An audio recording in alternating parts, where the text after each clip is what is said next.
It's match day, everybody. Welcome along to the warm-up show, to the watch-along, which we are flying across to on Big Up after 30 minutes of what we are going to... Well, do you know what, actually? Forget about the big intro. Ten Hag has officially announced that he wants to leave Manchester United. Well, if you go off that team selection, he definitely has. Or you could look at it another way, completely different way. Everyone who said that this Player FC situation that's been going on and the reason that no Manchester United manager has made it at Manchester United post Alex Ferguson because of the player power and all of that, well, Ten Hag has given the biggest proverbial bird flip middle finger to everyone involved at Manchester United and started the lot of them. He started everyone today. Is this a way of Ten Hag getting out of it by saying, well, these weren't my players that I brought into Manchester United? He's playing Rashford. He's playing Bruno. He's playing Maguire. Every single one of the players that are so-called Player FC, are in this starting lineup today. Ten Hag has dropped the ultimate bomb by dropping both Martinez and De Ligt. You could say that them players didn't do well in midweek. You could also say your captain didn't do well in midweek. You could also say that Dalot did not do well on that left-hand side in midweek. But to make a statement like this tells me one thing. He does not give a toss. He doesn't give a toss about what anyone thinks of him. He doesn't give a toss about Ineos. Don't give a toss about the men above him. He has got £140 million worth of talent that was invested in him this summer sat on the bench. He's got £320 million worth of players that he brought into Manchester United sat on the bench. It is absolutely crazy how you think you are going to handle one of the quickest forward lines in the Premier League with Maguire and Evans at centre-back. Now look, I'm going to make the statement now. You can clip it up. You can be ready. If you don't like it, if you don't like the way that I talk, if you don't like the way I talk about Manchester United or my opinion of Ten Hag, get clipping right now. Because Manchester United will get tore a new one in this game today. I will 100% stand there, gobsmacked, sat in my place, taking the massive L on my head if Ten Hag has got this right here today. The last time we did something like this, it was against Manchester City and we got dicked 3-0 at home.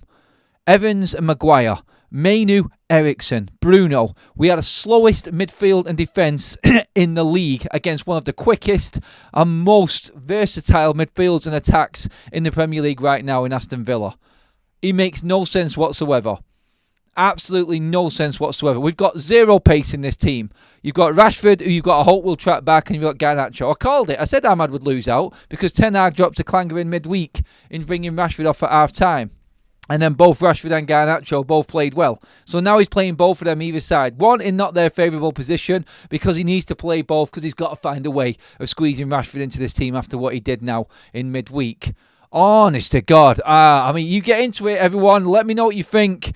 I'm a bit lost with the starting lineup. I'm not going to beat around the bush today. I'm completely amiss. I don't understand it. I don't. Martinez, De Ligt, they're his centre-backs. He's gone against everything that he was saying last season in not having his number one choice defence available to him. He's got rid of half of it when it's sat there available for him. He's got 7 of his players sat on the bench. 7! Honestly, I give him some. Erik Ten Hag, you have got some kahunas in terms of stubbornness and arrogance.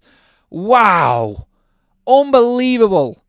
Johnny Evans and Harry Maguire. Nothing against the two and Premier League international players. But when you've got £100 million worth of centre-back that you invested in sat there on the bench, who are your first choice, whose system is destroying them because of how you're setting the rest of the team up, and you're going to sacrifice them two. Oh my God, that's worse than dropping Marcus Rashford at half-time when he's got a goal and assist. This is not good man management at all. I do not know what he is thinking. I've got no idea.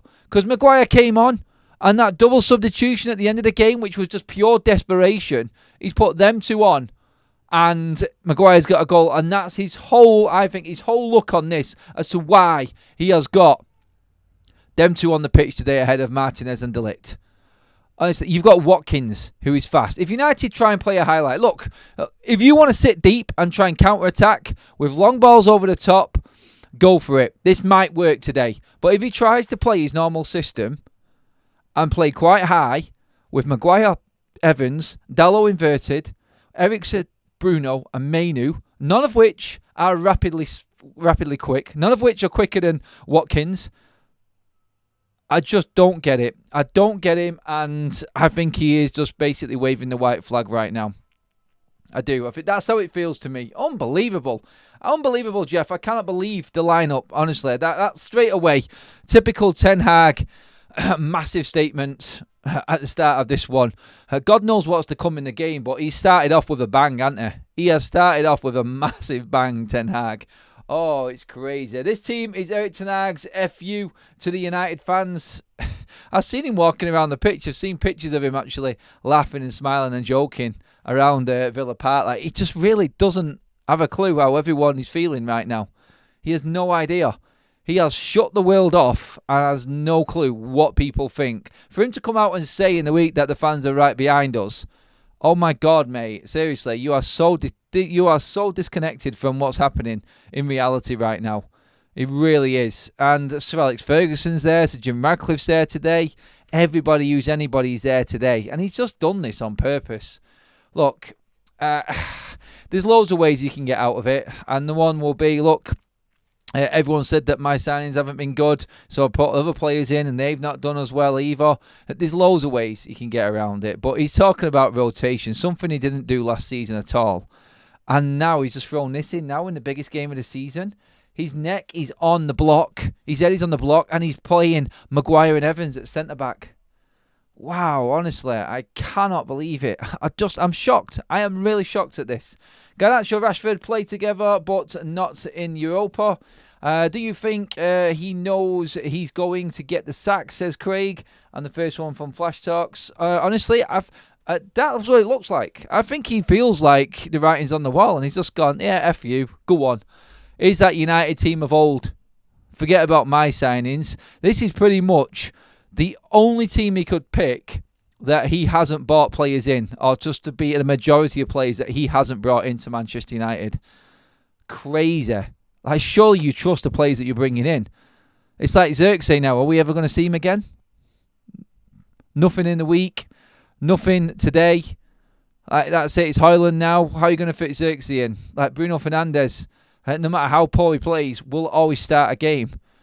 He's now eating humble pie with Marcus Rashford by dropping Amad Diallo, who's been our best right-hand-sided player this season. But no, now he's playing Garnacho on that side because he has to fit Rashford in. Honestly, I knew that Højlund would play because he's got a good record against Villa. Scored against them twice last season, and that's why he's playing him. Eriksen in the middle. I look at that Villa side, actually. In fact, I'm just going to get the Villa side up right now so we can go over the Villa one. The United team is going across the bottom of your screens right now. If you are just joining us, yes, that isn't a misprint.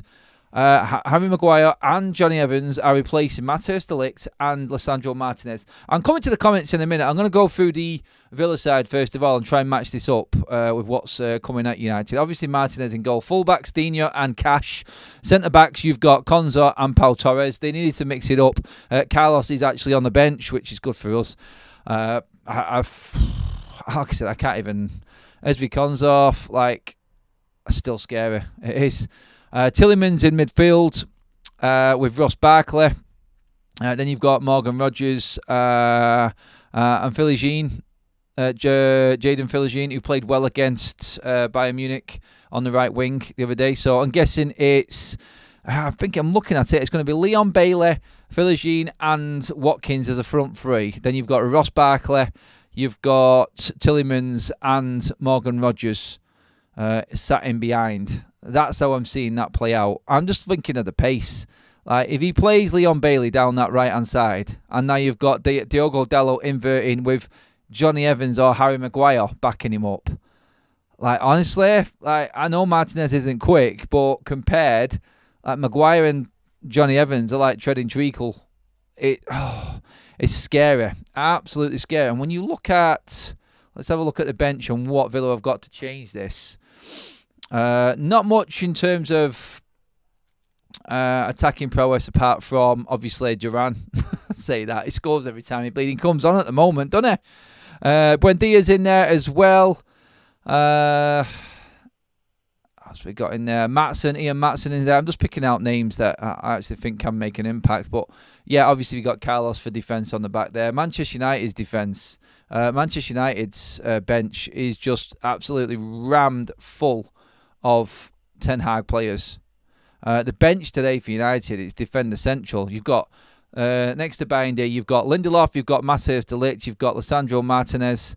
Then you've got Joshua Zirkzee, Amad Diallo, you've got Casemiro, you've got Antonet, and you've got Manuel Ugarte. Again, the Manuel Ugarte situation, I just don't think he's got the capability or know-how how to fit this player in. Is he making a statement by saying that Ugarte isn't good enough because it was a player that was pretty much, well, not forced upon him, but he was convinced to buy Ugarte by the structure? Is he lashing out? You spent a fortune on players this summer, and you're not playing them. This was the money invested into the team to make your squad depth stronger and give you a better first 11. And he's gone completely against it in the one game this season where he really needs a performance from a team. Is he just putting players out on the pitch that he trusts? Honestly, if you're putting players out on the pitch that you trust that will listen to you, but they haven't got the right technical ability or they're not good enough, then you have lost the fucking plot. And you have given up, and you are not capable of managing this football team. That's how I look at it. Sorry for swearing, but it winds me up. Glenn with a super chat says, what must Ineos be thinking? 350 million on the bench with over 100 million injured. If he stayed, you wouldn't want to spend any more money on him. No, you wouldn't want to spend any more money on him. This is the thing. He hasn't... He just doesn't care. He doesn't give a toss, does he? He really has got no thought for anybody else but himself. He is giving the biggest proverbial finger up to everyone in Manchester United right now, including the fans. Honestly, like that money that's been spent. Block N4210, I'd sack him before kickoff based on today's team. Thanks for reading the membership as well. I'm going to get into some of your comments now, everybody. Thank you for staying with me there. So to get that off my chest there, because we've been talking a lot. I've been going through quite a lot of what we can do, what mistakes Ten Hag has made, like in detail about what might happen today after the game. But right now, all we're concentrating on is the game. And you know, moments like this and team selections like this and Ten Hag making statements like this just remind you of like why we have got a problem with Ten Hag and why a lot of the fan base now have given up on him. This is ludicrous today. And you know what? I still don't care if United win. It's still a ludicrous team selection. There isn't anything that Johnny Evans and Maguire can do that Martinez and De Ligt can't. And people will come back and argue the point. And I cannot wait. Do you know what? I'm looking forward to the onslaught on me, slagging me off for slagging this team selection off when United win later. I still don't care. I really don't care. This has nothing to do with trying to win a game against Aston Villa, in my opinion. This is all on Ten Hag's arrogance and stubbornness. It really is. And you know what? For his sake, I hope he does win. I'm glad, because all I'm bothered about is Man United winning the game. But I just fear that he's going to try and play the same way, and he's got zero speed. He's got zero speed in this team. I don't get it. He's not researching his opponents. He didn't do it against Spurs. He clearly didn't do it against Porto. It's like he said in his interview afterwards, after the Spurs game, he only watches the game back once to realise what's gone wrong. Well, clearly you didn't, because you played exactly the same way you did against Spurs against Porto when you conceded another 3. You're coming up against one of the highest flying teams in the league right now, with one of the best forward lines in the league right now, with pace coming at you in every different direction, and you play the slowest available midfield and defence in your squad with everyone else sat on the bench. Look, De Ligt's not fast. Martinez isn't the quickest, but he's a damn sight quicker than both Evans and Harry Maguire. Evans and Maguire on the ball, Martinez and De Ligt are better. So we cannot pass out from the back today. We've got no chance of passing out from the back today. We're not agile, we're not mobile enough, and we definitely haven't got the capabilities within ability in that defence, I don't think. So we're going long, is what I'm taking from this. Manchester United, when the chips are down and Erik Ten Hag needs a result, we are playing long, hoof it upfield, trying to play Villa at their high line over the top. That's what we're playing today. Emery will set this team up knowing exactly what Ten Hag is doing today. I guarantee it. I guarantee it. So the game plan is that. Hold them where we can and then boot it long over the top for Rashford, Garnacho and Højlund because we've got the pace on them. That's the game plan today for Erik Ten Hag. I'm baffled by it. I really am. But, hey, look, chips are down. He needs a result. Forget about performance. Forget about how we play. It's all about the result today. That's it. The one thing that Ineos said they wasn't too bothered about. They wanted to see a performance progression on the pitch, apparently. So now he's going against that as well. Oh, wow. Ten Hag is desperate to get those 17 million. Get him out now, says Jens. 8:15 apparently. JT says, to be honest, I think Ten Hag is grasping at straws. It's obviously not working with De Ligt and Martinez, so he's gone back to Maguire. Maguire and Evans are both leaving this football club at the end of this season. And he wants to base his team in his most important game as Manchester United manager around players that are leaving, rather than ones that he himself has brought into Manchester United. What does that tell you about Erik Ten Hag?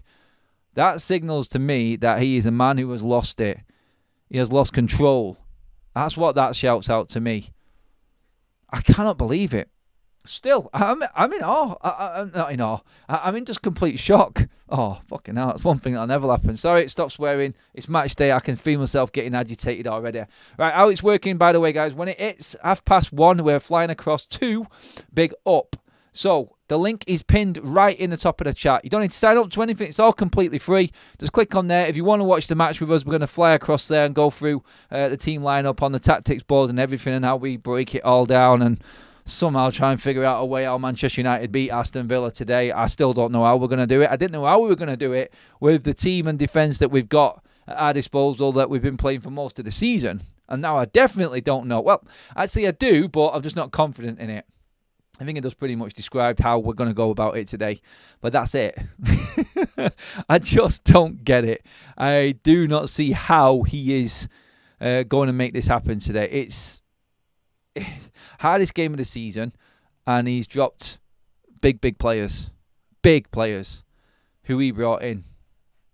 Some will say that he deserves praise for this, for doing it. And he's showing balls for doing it. I don't. I just say this is Ten Hag lashing out. That's what it is. Adam says, morning Adam, go Jets. Remember, Ten Hag also let good players go like Fernandez, Will, Hannibal and Palestra. Feel sorry for Yoro, never played for Ten Hag. I don't know if that would be the opposite way around, actually. That was the last game Maguire and Evans started. What was the last game he started? I think it was City last season when Ten Hag dropped Rafael Varane because he wanted to play better football. And we lost 3-0.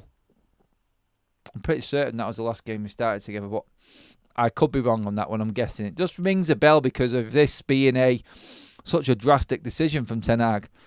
When you've got everything on the line, or maybe he doesn't think that everything's on the line. Maybe he's just arrogantly thinking, how dare you even think about getting rid of me right now? I'm going to do whatever I want. But if you looked at it in that case and he has got everything on the line, then why would you play players that are rusty and haven't got that game time? And, well, you could say they're ready to go because they've had rest, but you need to get start match sharpness back. What have they played over the last month, both of these players? Have they even featured in any of these games? Like, why now, right at the end of this fixture, this group of fixtures, everyone going on international break, no more games coming, are you making a decision like this? It doesn't make sense. It doesn't make sense at all. You don't rest your best players when you are playing in a big game like this. You don't do it. But Ten Hag does. I need a drink. God. Crazy. Absolutely crazy. Right. Profit Kitchen says, you look forward to watching the match, and when you see the team line up, bang, start crying. Yeah, David says, my daughter under 5 team coach has better tactics than Ten Hag. Rob says, the lack of respect Evans gets is unreal. Maguire was and always will be the problem. Evans isn't getting disrespect, mate. I got no problem with Evans. The point is, why is Ten Hag doing it now? Evans has shown nothing this season because he's not used him. The question is, like, if you're not going to use a player who is, what is he, like 4th in the pecking order, Johnny Evans? Yeah, at best. And now you're bringing into this one when you've got pace galore coming at you. I think United are going to have to play very deep to try and counteract this. They're basically going to play counter-attacking football. I've said it before. I'll show it more when I get up to Big Up, when we get the tactics board out and everything. But what this is going to be is United sit deep, try and win the ball back on the edge of our box and boot it long. And hope that Rashford, Garnacho and Højlund are on that last man in their own half, or just playing that little bit off the shoulder type of positioning, and we run through on goal. You know that Martinez will play sweeper keeper as well in all of this. So really, it's down to if United do get any chances and if the forwards are comfortable enough and can take advantage of them chances. It's going to come down to pure long ball football. That's what this is. There's no way that team is capable of passing through the lines of Aston Villa, in my opinion. Look, at the end of the day, I hope that I'm wrong. I hope that this team proves me wrong. I hope that Ten Hag proves me wrong, because all I want to see is Man United winning games. I just don't believe that this team has got it in them, and I don't believe this is the right game to be messing around and making statements like he has done. Look, United may lose 1-0, and it might be a tight game, and we play tight, and it's probably respectable for the tight. It's not going to matter. It's not going to matter. The thing is, United could even get a decent, respectable result here today, and everybody knows in football that later on in a few weeks' time, we'll just drop points again, and all of this big hoo-ha and like get ourselves up for this massive game will be forgotten about against Villa. That's if we do take the points, that is. Xerxes should be playing behind Rasmus. Drop Bruno. It's lined up for a sacking. Bye-bye, Eric. Sajin says they don't need to play. They've been processing. William Scott says, why does it feel like this is such a foregone conclusion? That's it. Gonna go the other way and we're going to win 7-1 or something stupid like that. It's got that feel, hasn't it? We're going to get dicked, or United will pull off this miraculous win from nowhere and Ten Hag survives. That's what it feels like. Are we going to get the Manchester City semi-final? Sorry, the Manchester City FA Cup final. Is that what's going to happen? That's what we're looking at right now. I feel like that is where Manchester United are at. And is the only thing that could possibly happen today. I don't get it. I still don't get it.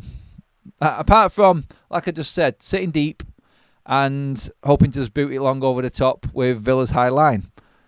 I just don't see how United can cope with the pace of Aston Villa. It's going to be really, really interesting how this game pans out, and if we're anywhere near closest to predicting what we have done in how it's going to go down. Boxing Straight Talk says, surely Casemiro and Agate should be a holding in midfield today. If you're going to sit deep and try to be combative, Eriksen probably wouldn't be the man I would choose. Bruno Fernandes probably wouldn't be the man I'd choose, but he's leaving Eriksen on the pitch, I feel, and Bruno Fernandes on there in case they have that moment where you feel like they can just pull something out. They've got the quality to find that little pass that no one else sees. It's hit and hope is what it is. It's purely hit and hope for Ten Hag, hoping that one of them players who has got a little bit of technical ability can find that pass, and hope that one of his players will have what it takes to put the ball in the back of the net. Leon Bailey scares the living shit out of me. His pace is going to kill us. Watkins' pace and finishing will kill us. We've seen what he did to Upamecano the other day. A lethargic, big centre-back is not what you want marking Ollie Watkins. He's going to turn him on a six-bit. He'll do. Like, if Maguire sits himself on Watkins, then I think we're done for. Because Watkins will just turn and it'll be gone in 5 yards. Harry Maguire won't be able to keep up. I don't get it. I don't get why he would play Maguire and Evans, the two slowest centre-backs in the team, against one of the fastest forward lines in the league. It really does make no sense at all. But this is Ten Hag. Are we surprised? No, we're not surprised. Afternoon, Adam. I think this is a big sign that Erik Ten Hag has given up. This lineup is Plan F. Prepare for a big loss today. The darkest day since I started watching United back in 1985. What is he doing? Two centre-backs are a joke, says Ross. Looks like he's just playing not to lose. I don't know about that. It just looks like he's playing to lose to me. Please prove me wrong. Again, I keep saying it. Prove me wrong. I just don't see it. I don't. Game set up perfectly for United. Counter-attack victory incoming, says Platonic. That's the only way I can see it. If we go behind, no, then Villa can just play their game. They can change it up. This is like one of them games where Plan A, if it works, United could get away with it. If it doesn't, we could get dicked completely. First goal is massive today. First goal, absolutely crucial today for Manchester United. But we'll see. We'll see. Let's get through a few more comments quickly before we switch over to Big Up. Make sure that you have gone across to Big Up. The link is in the chat there. That's where we'll be doing the watch along. I've got a poll up in the chat here as well. How do you see the game going today? 70% of you have gone with Villa win. Only 10% have gone with a draw. 20% of you have gone with a United win today against Aston Villa. Wayne says, I will be watching the Chelsea game instead. Fed up of watching us concede 3 goals, though against Villa. It could be 4 or 5 with their forward line. Adam, do you think, do you keep in contact with Faz? I spoke with Faz. Yes, I do. Nothing but a win today or he is gone, says Carlos. If Villa click, it could be a massacre, says Vern. Yeah, that's how I feel. If Villa do find their rhythm, then we're in trouble. Big trouble. Well, that is it on YouTube, everybody. We're going to fly across now to Big Up. The link is right there in the live chat, pinned right to the top. Thank you, everybody, for being part of this warm-up show. This is what we're doing every away match day now. We're building up on YouTube and firing across to our watch-along platform where we can bring up the tactics board and everything else along with it and get your comments and your thoughts. Come on, have a say. You can jump onto the call and join me on the match watch-along as well. It isn't just the game that we're covering. We're going to get your thoughts as well on it. So jump across there now. Link is right there in front of you in the chat, and I will see you all across there on Big Up. Thank you, everybody. I'll try and enjoy the game. No, don't forget, after the game, me and Jay are straight on live, taking your calls, your comments, and your thoughts on the game, and giving ours as well. So make sure that you tune in right after the game. Me and Jay will be live here on YouTube as well. But for now, that is it, everybody. Thank you. I will see you all over on Big Up.